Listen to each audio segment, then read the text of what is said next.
arayimujugunyira. And you can keep that 5K. Na bya bihumbi 5 bigumane. Awake because that nest on your head. Nawe ugumana ako kawigi kuko n'ubundi ufite agatwe kabi. Burn all this drama. Ayarebye abona umugore yagurishije.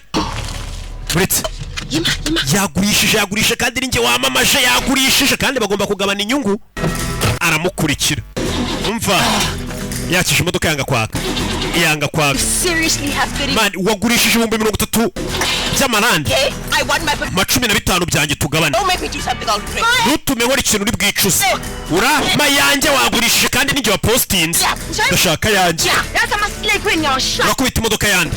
Ukubite slay queen. Ndagutimbura umugore ni ikirara nawe. Urebe nambura iratangira.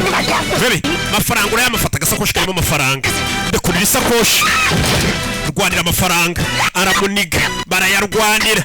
Mwarashaka aye niwe wa postinze aramamaza kandi nibyo koko uyu arashaka kumurya nawe y'amafaranga yabonetse abantu basubiranamo aho kugira ngo yamwe barayarwariye karashika imukanagiza nuncingeho mafaranga aranyanyagira mu muhanda.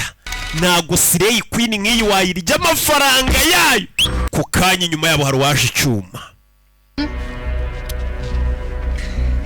It's okay. Mrs. Sawa. It's okay begging. Mrs. Sawa Becky. Mafaranga wenda yafite dore ngaye. Imo petit Mariam. Oya amafaranga yanjye ahubwo ninjye yafite naga ari uyanzaniye ninjye uyizani. Ari wayisacaho. Abonye bikomeye acasiga mugenzi. Bebe.